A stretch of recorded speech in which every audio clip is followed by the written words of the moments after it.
जाडा किनेर हात दरबार ठुलो दरबार साटो सेतके भने टोपी झाडा दियो मुन्डाको टोपी झाडा नेपाल राजा भन्दैदेखि नेपाल राजा हो कि के हो मैले देखेको त्यो 3 तलासम्म हो पहिला बुढाहरूले भन्थे 7 तलासम्म थियो भन्ने कुरा सुनेको थिएँ त्यो दरबार हैन 3 तलासम्म त मैले पनि देखेको दिदीको फला भयो यहाँ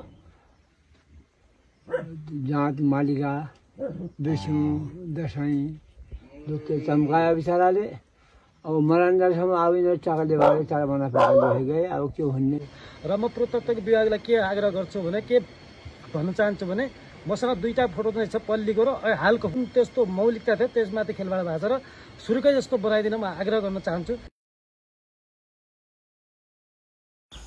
सम्पूर्ण मित्रहरुमा हार्दिक नमस्कार। नयाँ नयाँ गन्तव्यहरूको खोजी गर्ने क्रममा आज हामी निरोली गाउँतर्फ अगाडि बढिरहेका छौँ। हिजो राति हामी सिराड गाउँमा बस्यौँ धनबहादुर पुन सरको घरमा एक रात पाहुना भनेर हामी आज अहिले यो बसौटी गाउँमा पुगेका छौँ। बसौटी गाउँ निकै सुन्दर गाउँ छ। बाटोको तल र माथि आकर्षक घरहरू छरिएर रहेका छन्। प्रशस्त मात्रामा सुन्तला कागती र अमिलो खेती गरिएको छ। यो क्षेत्र सुन्तलाको पकेट क्षेत्र जस्तो रहेछ। निकै सुन्दर बस्ती छ र प्रशस्त मात्रामा सुन्तला अमिलो र कागतीहरूको चाहिँ यहाँ खेती गरिएको छ। हामी दृश्यहरूलाई आत्मसात गर्दै निरोली गाउँतर्फ अगाडि बढिरहेका छौँ। निरोली गाउँ ऐतिहासिक गाउँ हो। निरोली गाउँ र निरोली गाउँमा रहेको निरोली दरबारको बारेमा हामीले सुनेका थियौँ। आज हामी त्यहाँ भएका सम्पदाहरूको बारेमा सोधीखोजी गर्नेछौँ। त्यहाँ देखेका सुन्दर सम्पदाहरू र त्यहाँ देखेका दृश्यहरू यो भिडियो मार्फत कैद गरेर यहाँहरूलाई पस्कने हाम्रो प्रयास रहनेछ र यो बाटोमा देखेका सुन्दर दृश्यहरू यहाँहरूलाई देखाइरहेका छौँ। अहिले हामी यो सम्भवतः डोटी जिल्लाको सबैभन्दा लामो घोडापुछ झरनामा पुगेका छौँ। यो निकै लामो झरना छ। हामी यो दृश्य यहाँहरूलाई यो भिडियो मार्फत देखाइरहेका छौँ। घोडापुछ ए घोडापुछ छ। हजुरको नाम कति वर्षको हुनुभयो काका? म वर्ष कति भयो मेरो 21 सालको जन्म हो। कति वर्ष पुगे ए अनि हजुरको नाम के हो त? घर कुन गाउँ हजुरको? बसौटी ए अनि अहिले कहाँ सवारी हुन लाग्यो त? खसरे भनेको बजार छ? मेडिकल पनि छ त्यहाँ? सुन्तला धेरै पाइँदो रहेछन् त्यहाँ? सुन्तला धेरै फल्ने रहेछ। अनि हजुरहरू कहाँ लैजानुहुन्छ सुन्तला यहाँबाट बेच्नु? यहाँबाट गाडी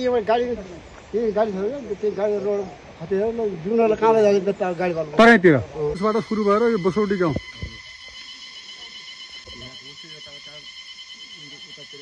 तिम्रो नाम के भने हो? कहाँ पर्छ नि? स्कुलको नाम के हो बा?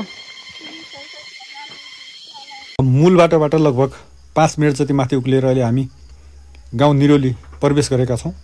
निकै सुन्दर र आकर्षक बस्ती छ तर बसाइसकेका कारण सिङ्गो बस्ती निर्जन जस्तै बनेको छ। हामी अझै यो गाउँबाट 5 मिनट माथि उक्लिएपछि निरोली दरबारमा प्रवेश गर्नेछौँ। निरोली दरबार निकै ऐतिहासिक महत्त्व बोकेको दरबार हो। त्यो ऐतिहासिक दरबार र त्यसको आसपासमा रहेका सम्पदाहरूको बारेमा सोधीखोजी गर्नेछौँ र हामी यहाँ देखेका सम्पूर्ण दृश्यहरू यहाँलाई यो भिडियो मार्फत पोस्ट गर्ने प्रयास गर्नेछौँ।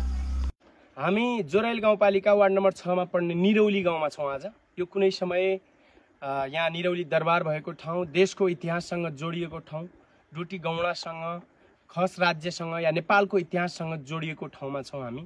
तर दुर्भाग्यको कुरा के हो भने आज यो निरौली गाउँमा बस्ती सबै स्थानान्तरण भइसकेको छ। गाउँको बीच बाटो हुँदै हामी उभो लागिरहेका छौँ निरन्तर रूपमा। अब केही समयपछि हामी ऐतिहासिक दरबार क्षेत्रमा प्रवेश गर्नेछौँ। यो गाउँ सुनसान छ, मान्छेको उपस्थिति कतै पनि देखिँदैन। निकै सुनसान र निर्जन जस्तो अनुभव भइरहेको छ हामीलाई। अब हामी केही समयपछि निरोली दरबार क्षेत्रभित्र प्रवेश गर्न गइरहेका छौँ। तपाईँले दृश्यमा देखिराख्नु भएको यो दरबार क्षेत्र हो। भग्नावशेष बनिसकेको यो दरबार क्षेत्रलाई पुरातत्व विभागले पुनर्निर्माण गर्दै रहेछ हिजो आज। पुनर्निर्माण गर्दाखेरि चाहिँ यसको परम्परागत स्वरूप र मौलिकतालाई ख्याल गरिएको छैन भन्ने कुरा व्यापक जनगुनासो आएको छ। यसबारेमा हामीले यो वडाका वडाध्यक्षसँग पनि जिज्ञासा राख्ने प्रयास गरेका छौँ। उहाँको भनाइअनुसार यो दरबारको मौलिक र परम्परागत स्वरूप होइन भन्ने हामीले जानकारी पाएका छौँ। हामी खबरदारी गर्न चाहन्छौँ। यो दरबार पुनर्निर्माण गर्दाखेरि यसको प्राचीन वस्तुशास्त्रमा कुनै प्रकारको खेलवाड गरिनु हुँदैन। यसलाई कुनै प्रकारको तलमाथि नगरिकन यसको मौलिक स्वरूपमा यसको पुनर्निर्माण गरिनुपर्छ भन्ने हाम्रो जोरदार माग रहेको छ। शुभ नाम के भन्नुभयो हजुरको? बहादुर नेपाली। बहादुर नेपाली। जन्म पनि यतै भएको? यतै। गाउँमा मान्छे कोही पनि छैन तपाईँको? अब 1-2 घर मात्रै छन् हजुर। अब यता सप्तरातिर पहिला नै बसाइ सरे? पहिला। हजुर बचपन हुँदाखेरि गाउँमा मान्छे थियो कि थिएनन्? पुरै गाउँमा मान्छे। तपाईँ सानो हुँदाखेरि? अनि मान्छे चाहिँ सरेको कतिखेरबाट दाजु यहाँ? यहाँ लगभग 2024 सालबाट मान्छे यहाँबाट झर्न सुरु गरे हो। अब अहिलेसम्म अब जानै लाग्छ। अहिले हजुरहरू कति परिवार हुनुहुन्छ यहाँ नसरेको? नसरेको अहिले अब 1 घर माथि छ, 2 घर अब 2 घर यहाँलाई भनौँ। अब 2-4 घर तल यहाँ भण्डारी अनि बोहरा यो अनि बिखो भयो सार्की। अहिले पुरै गाउँ अन्धकार छ त्यो सप्तराई। दिउँसै डर लाग्दैन। हजुरहरू पनि बसाइ सर्ने मनस्थिति जानु छ कि यहीँ बस्ने विचार छ के छ? म त अब अरूसँग बस्नुलाई भन्ने छ। अब परिस्थितिले कस्तो पर्छ अब अभङ्ग छु हजुर। अब नसक्ने मान्छे। बालबच्चालाई पढ्न स्कुल त छ यहाँ? स्कुल छ त्यही त। अब पासम्म यहीँ छ। यिनीहरू सरेको त्यसमा 24 सालबाट सर्न सुरु भएको मान्छे होइन एउटा? यो बस्ती भनेको तलको भण्डारीहरूको बस्ती हो? त्यहाँ नयाँ घर बनाएको होला, अझ बनाएको होला, त्योभन्दा तल भण्डारी। ए बसाइ सरेका जम्मै भण्डारीहरू हुन्? भण्डारी पोखरा। अनि यो दाजु हजुरलाई यो दरबारको इतिहासको बारेमा के थाहा छ कि नै? अब इतिहास नागे मल्लको हो त्यो। नागी मल्लको पालामा बनेको? ए यो त अहिले त भर्खरै बनाएको हो। पहिला पुरानो दरबारको भग्नावशेष थियो? हजुर। ए नागी मल्लको पालामा बनेको भन्ने छ होइन? हजुर। अब हामी पनि भण्डारीसँग आएको हौँ। पहिला त्यहाँ रुलीमा उहाँबाट हामी आएका हौँ, भण्डारीकैसँग आएको। उहाँहरूको पुर्ख्यौली कहाँ हो त? भण्डारीहरू कहाँबाट आएका यहाँ? तिनी रोलीबाट आएको। ए रोली भन्ने गाउँबाट यहाँ आएका? ती राजासँगै आयो होला नि त? राजासँग होइन, नागे मल्लको बस्ती थियो यहाँ। अब त्यति बेला नागे मल्ल यहाँ भइसकेको थियो। त्यति बेला तिनीहरूले भण्डारी चला हुन त तिनी जोइसी तिनीहरूले भण्डारी अब भण्डारा चलायो नागे मल्लको। अब त्यहाँबाट तिनी भण्डारी भयो। अब त्यतिसम्म थाहा थियो। मैले देखेको त्यो 3 तलासम्म हो। पहिला बुढाहरूले भन्थे 7 तलासम्म थियो भन्ने कुरा सुनेको थिएँ। त्यो दरबार होइन? 3 तलासम्म त मैले पनि देखेको थिएँ। ए झ्यालढोका थिए? झ्यालढोका थिएन। झ्यालढोका थिएन? उस्तो किल्ला जस्तो? तरातिर अब बढी त छैन। अब अलिकति घरबास छ। घरबासम्म छ? हजुर। त्यही त। अब भाइहरू छन् उता। त्यही त। हजुर यहाँ एक्लै हुनुहुन्छ परिवार सहित? मेरो परिवार मात्र। नानी बाबुहरू कतिजना छन् र? अहिले 2 छोरी 3 छोरा छन्। हजुरको शुभ नाम के हो काका? रतन बहादुर। रतन बहादुर। कति वर्षको हुनुभयो काका? मेरो 5 साल भयो। काका 5 सालको जन्म? अनि गाउँमा मान्छे त कोही छैन त काका? कोही छैन। सुन्नु भयो अब भयो जातिका पालिकामा औलो गएका छन्, कति मजा तराईमा गएका छन्। अब यहाँ के गर्ने हुन्छ, यहाँ टठङ्गमा राखिदियो कि मान्छे सब सरिके हजुर नै? यहाँ कहिलेदेखि सर्न सुरु भयो मान्छे यहाँ? कहिल्यै होइयो सुरु जुम्ला डिजारको फलामा यहाँ जात मालिका विष्णु दसैँ दुःखे चम्कायो बिचराले। अब मरान्दासम्म आविन चाकले भएर 4 महिना पाएको गए। अब के भन्ने सब गए होइन? सब तराईमा छौँ। त्यसै पनि गर्दैन हामीलाई खालि बिगाइदियो। यहाँ बस्ने खास बस्तीको भण्डारीको बस्ती हो कि? भण्डारीको बस्ती त हो भयो। यिनीहरू तराई गयो होइन काका? सरी बसाइ सर तराई छन्, धनपडी छन्। अब पहिला जमानामा त्यसो भए यहाँ मेला पर्व जात पर्व खुब हुन्थ्यो होइन? कोही ठेगाना होइन। मुलुकको नै आयो हजुर, आयो नै काट्नु। मुलुकको मान्छे जोरातिरको यताको उताको जहाँको भयो तर निगाली भयो खाना भाषामा जान्थ्यो। उहाँको रातको रात आउँथ्यो यहाँ। अब यहाँ त्यस्तो छैन मेरो माथि। अब के गर्नु? अनि काका यो दरबार पनि रहेछ यहाँ? दरबार यो कहिले बनाएर रहेछ हजुर? हजार चिन्नु दरबार ठुलो दरबार 7 तला हरियो भन्दा यो हान्ने यहीलाई आयो आयो। के गर्दैन हजुर? के गर्दैन आयो के गर्दैन? काका त्यो दरबारको बारेमा भन्नु। दरबारको बारेमा त त्यो ठुलो 7 तलाको हो त्यो। हजुरहरूले 7 तला देख्नुभयो? मैले त कम देखेँ। मेरा बुढे देखा हो, मेरा बजे देखा हो। से तक टोपी झाड़ा दियो। नेपाल राजा भन्नुहुन्थ्यो त्यसै नेपाल राजा हो कि के हो हामीलाई खान दिनेन पेनु दिनेन हाम्रो ल्याउनु फेरेर पुरै हुनुहुन्छ हाम्रो इज्जत उयो कुदे बोल्ने उयो मुसल बनाउने उयो खानापिना हाम्रो उयो हो नि ल्याउनु पैसा सारी हाम्रो त बाँचको म त बाँचको बाँधेबाट आयो मेरो अनि हजुर यहाँका मान्छेहरू यी भण्डारीहरूलाई राजाले ल्याएर चाहिँ कन्नेले आफू राजाले खेल्यो राजाले खेल्यो भण्डार आफ्नै भण्डार चलायो यहाँ आफ्नै भण्डार रात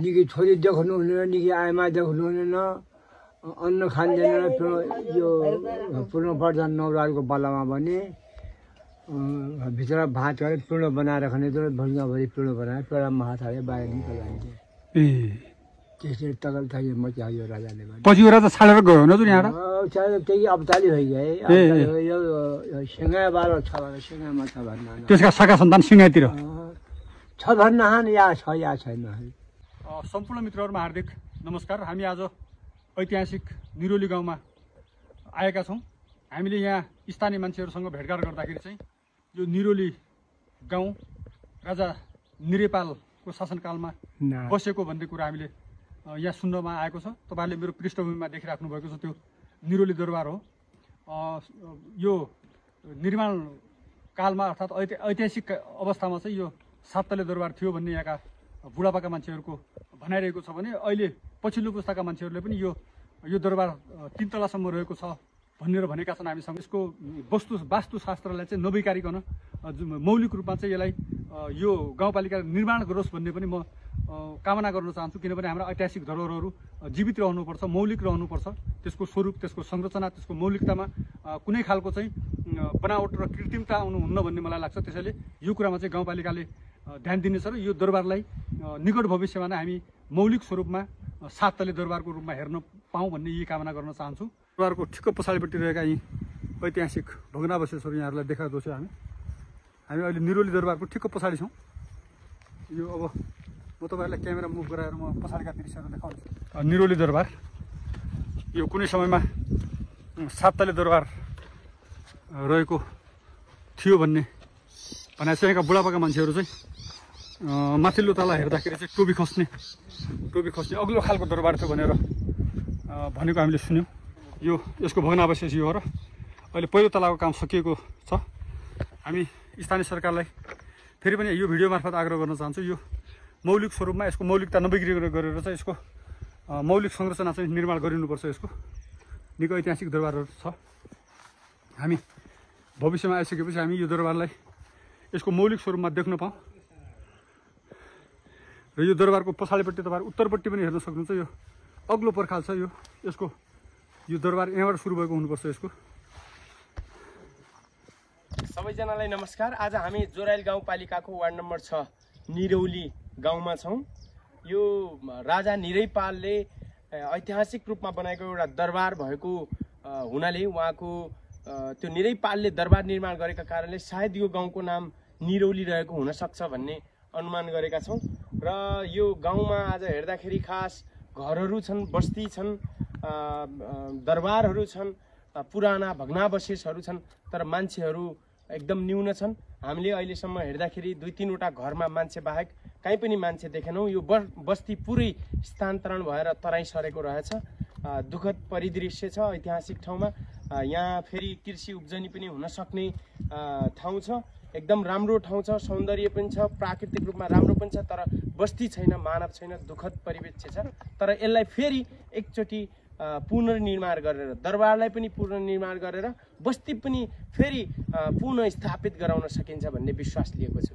धन्यवाद अहिले हामी मूल बाटोमा झरिसकेका छौँ यहाँबाट तपाईँहरूले चौकीको मुनि रहेका सुन्दर खेतहरू र यतापट्टि चाहिँ यो निरौली स्कुल देखिराख्नु भएको छ यी सुन्दर दृश्यहरू हामी बाटोमा बसेर अवलोकन गरिरहेका छौँ उतापट्टि चाहिँ दिग्देना भन्ने ऐतिहासिक गाउँ रहेको छ र यी सुन्दर दृश्यहरूलाई हेर्दै यो निरौली गाउँलाई अब हामी केही समयपछि छोडेर हाम्रो यात्रा अब खसरीतिर अगाडि बढ्ने नमस्कार म गणेश बोहरा जोराइल गाउँपालिका वार्ड नम्बर 6 को वडा अध्यक्ष विशेष त मैले भन्न खोजेको कुरा के छ भने हाम्रो जोराइल गाउँपालिका 6 निरौलीमा के अरे परापूर्व कालमा स्थापित भएको मल्लकालीन राज दरबार थियो र सो दरबार के अरे काठमाडौँबाट ठेक्कापट्टा भई पुनर्निर्माण हुन लागेको अवस्थामा हाम्रो चाहना स्थानीय सबैको जनचाहना मौलिकता जस्तो थियो त्यस्तो नै पुनर्निर्माण गर्ने भन्ने थियो।